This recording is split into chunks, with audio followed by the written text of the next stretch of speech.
رنگ تو کالا تھا لیکن سونا دل تھا بلال حبشی کا۔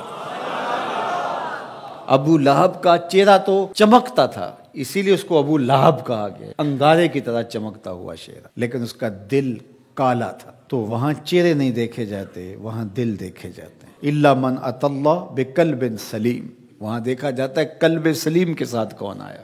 دل کی ستھرائی، دل کی عفت، دل کی پاکیزگی۔ شیشے اتے کٹا جمیا کنداں چاڑی جاندے، شیشے اتے کٹا جمیا کنداں چاڑی جاندے، جلداں نو اے سانپ کے رکھن ورکے پھاڑی جاندے،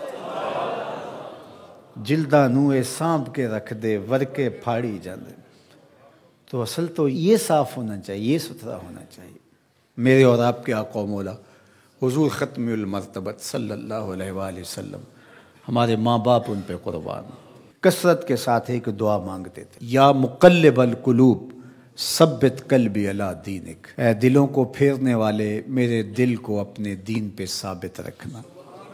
ام المومنین رضی اللہ تعالیٰ عنہ فرماتی ہیں کہ میں نے حضور علیہ السلام سے پوچھا کہ حضور اسلام لانے کے بعد بھی اس کی ضرورت ہے کہ یہ اللہ کی بارگاہ میں عرض کریں؟ تو آقا کریم نے ارشاد فرمایا کہ دل رحمان کی 2 انگلیوں کے درمیان ہے، وہ جس طرف چاہے پلٹ دے، بے نیاز ہے، تو اس لیے ہر وقت اس سے مانگنا چاہیے اللہ میرا دل سلامت رہے، دین پر قائم رہے۔ ورنہ ہم دیکھتے ہیں کتنے لوگ ہیں بظاہر اچھے ہوتے ہیں لیکن انجام بخیر نہیں ہوتا۔ انما الاعمال بالخواتیم، اعمال کا دار و مدار حسن خاتمہ پہ ہے۔ خاتمہ کیسا ہوتا ہے؟ حضرت سہل بن سعد الساعدی رضی اللہ تعالیٰ عنہ فرماتے ہیں کہ ایک غزوہ میں ایک مالدار شخص بڑی بے جگری سے لڑ رہا تھا، اس جرت سے لڑ رہا تھا کہ ہمارے دل میں آیا کہ کیا بات ہے۔ آقا کریم علیہ السلام نے دیکھا تو فرمایا جس نے اہل جہنم میں سے کسی کو دیکھنا ہوتے سے دیکھ لیا۔ بڑی حیرت ہوئی۔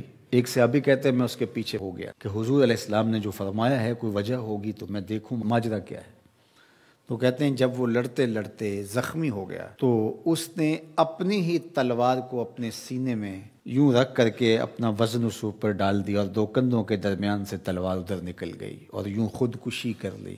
تو کہا کہ بندہ ساری زندگی نیکیاں کرتا ہے، لکھا ہوا غالب آ جاتا ہے اور پھر آخر اچھا نہیں اس کا رہتا۔ اور کتنے ایسے لوگ ہیں کہ جن کا ماضی بہت بھیانک اور برا تھا لیکن آخر ٹھیک ہو جاتا ہے۔ تو اس لیے ہمیشہ اللہ سے انجام بخیر کی دعا مانگو۔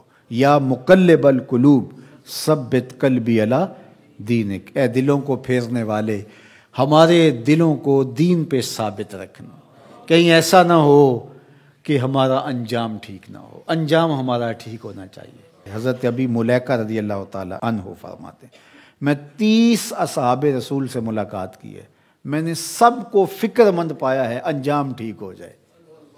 جنہوں نے اپنی آنکھوں سے حضور کو دیکھا وہ بھی ڈر رہے ہیں ہمارا انجام ٹھیک ہو جائے۔ رنگا رنگ سہیلیاں پرن کڑے، پر پریا اس دا جانیے جس دا توڑ چڑھے۔ ہمیں ایک اور دعا ترغیب دی گئی قرآن مجید میں اہل ایمان کو، اور وہ کیا؟ ربنا لا تزغ قلوبنا بعد اذ ہدیتنا وہب لنا من لدنک رحمہ انک انت الوہاب، اے اللہ ہمارے دلوں کو سیدھا کر دینے کے بعد دوبارہ ٹیڑھا نہ کرنا۔ یہ دل سیدھے ہیں تو سیدھے ہی رہیں، یہ کبھی دوبارہ ٹیڑھے نہ ہوں۔ یہ نرم ہیں تو نرم ہی رہیں، کہیں پتھر نہ ہو جائیں۔ ایمان کے نور سے جگمگا رہے ہیں اللہ، یہ جگمگاتے ہی رہیں، کہیں دوبارہ ان میں ظلمتیں نہ آ جائیں۔ لا تزغ قلوبنا بعد اذ ہدیتنا، ہمارے دلوں کو سیدھا کر دینے کے بعد دوبارہ ٹیڑھا نہ کر دینا۔ وَهَبْ لَنَا مِن لَدُنْكَ رَحْمَةً، اور ہمیں اپنی جناب سے رحمتیں عطا کر دے۔ اِنَّكَ أَنْتَ الْوَهَّابُ، تو وہاب ہے، اپنے کرم سے اپنے فضل سے ہمیں مالا مال فرما دے۔ تو میری دعا ہے اپنے لیے سب سے پہلے اور آپ سب کے لیے اور اپنے جملہ دوستوں کے لیے، پیر بھائیوں کے لیے، سب ملنے والوں کے لیے کہ اے اللہ ہم سب کو ہمیشہ ثابت قدم دین پہ رکھنا، آخری ہچکی تیرے نام پہ آئے، تیرے محبوب کی غلامی میں آئے، ہم سب کا خاتمہ ایمان پہ۔ ایک ایک کر کے دوست ہم سے جدا ہو رہے ہیں، ہم بھی اس دنیا پہ مستقل رہنے والے نہیں ہیں، کوچ کر جانے والے ہیں۔